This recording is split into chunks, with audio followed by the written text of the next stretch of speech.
آیت نمبر 28 بل بدا لهم ما كانوا يخفون من قبل ولو ردوا لعادوا لما نهوا عنه وانهم لكاذبون. بلکہ بدا ظاہر ہو چکا، ظاہر ہو جائے گا. لفظی معنی ہے بدا کا ظاہر ہو چکا کیونکہ فعل ماضی ہے، لیکن اللہ تعالیٰ یہ باتیں ماضی کی بتا رہے ہیں کہ مستقبل کی. اللہ تعالیٰ مستقبل کی باتیں، آخرت کی باتیں ماضی کے الفاظ کے ساتھ بتاتے ہیں، یہ پیغام دینے کے لیے کہ مستقبل کے ان امور کا حقیقت بن جانا اتنا ہی یقینی ہے جتنا یقینی ہے ان امور کا جو ہو چکے. بلکہ بدا ظاہر ہوگا، بدا یبدو، یہ بدا آنی ہے، دال کے بعد حمزہ نہیں ہے، دال کے بعد الف ہے. بدا یبدو کا معنی ہوتا ہے آغاز کرنا، شروع کرنا، شروع ہونا، لیکن یہاں پہ بدا یبدو ظاہر ہونا، ظاہر ہوگا. لہم ان کے لیے کیا ظاہر ہوگا؟ بدا کا فاعل کی طرح ما کانوا یخفون من قبل، جو وہ چھپایا کرتے تھے من قبل اس سے پہلے، بلکہ ان کے لیے ظاہر ہو چکا ہوگا جو وہ چھپایا کرتے تھے من قبل اس سے پہلے. ولو ردوا، اور اگر انہیں لٹایا جائے، یہاں پہ لو شرطیہ ہے، یہاں پہ تمنی کے لیے نہیں ہے. ولو، اور اگر ردوا، انہیں واپس بھیج دیا جائے، انہیں لٹایا جائے، لعادو، یہ دو الفاظ ہیں، لام الگ ہے، عادو الگ ہے. لعادو، البتہ یقیناً عادو، وہ لوٹیں گے، لما نہوا عنہ، اسی کام کی طرف، اسی عمل کی طرف جس سے ان کو منع کیا گیا تھا.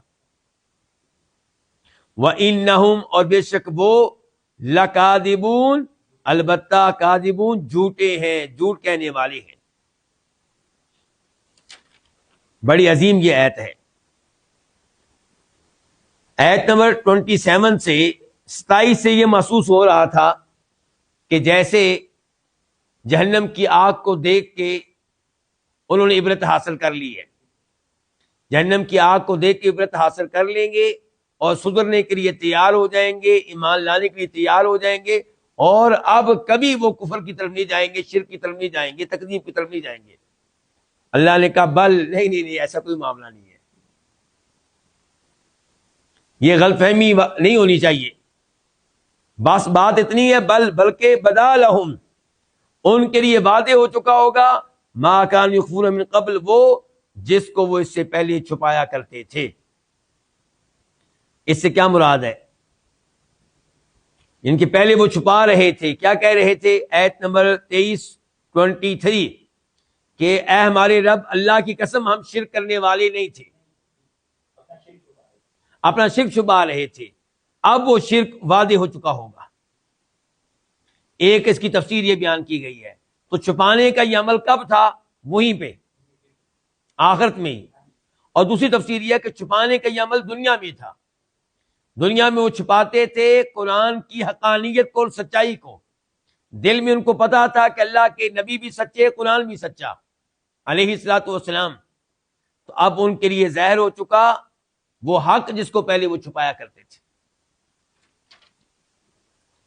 آخری جملہ بڑا عظیم جملہ ہے، دونوں جملے ہی عظیم ہے، اللہ کا کلام ہے، لیکن جہاں پہ میرے جیسے کو کوئی بات سمجھ آتی ہے وہاں پہ ہم کہہ دیتے ہیں کہ بڑا عظیم ہے. تو اللہ تعالیٰ کہہ رہے ہیں اگر ان کو واپس دنیا میں بھیج دیا جائے، البتہ یہ وہی کام کریں گے جس کام سے ان کو منع کیا گیا ہے، اور یہ جھوٹے ہیں اس دعویٰ میں کہ اگر ہمیں واپس بھیجا جائے تو ہم ایمان لے آئیں گے اور تکذیب نہیں کریں گے. اس جملے سے پتا چلا کہ اللہ رب العزت جس طرح ماضی کے بارے میں جانتے ہیں، گزرے ہوئے امور کے بارے میں، جس طرح اللہ تعالیٰ حال کے بارے میں جانتے ہیں، اس وقت جو کچھ ہم کر رہے ہیں اس کے بارے میں، جس طرح اللہ تعالیٰ مستقبل کے بارے میں جانتے ہیں، جو کچھ آئندہ ہونے والا ہے، اسی طرح اللہ تعالیٰ چوتھے نمبر پہ ان امور کے بارے میں بھی جانتے ہیں جو ہونے والے نہیں ہیں. اللہ جانتے ہیں کہ اگر ہوں تو کیسے ہوں گے،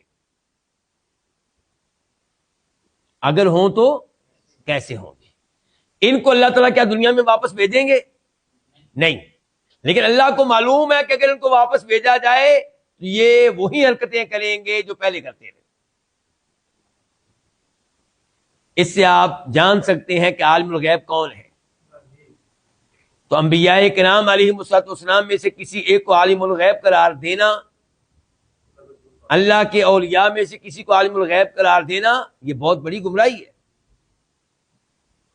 یہ حقیقت ہے کہ اللہ تعالیٰ نے اپنے کئی نبیوں کو کئی غیبی باتیں بتائی ہیں، لیکن جو غیبی باتیں اللہ نے بتائی ہیں یہ ان باتوں کے مقابلے میں جو اللہ نے نہیں بتائی بہت تھوڑی ہیں.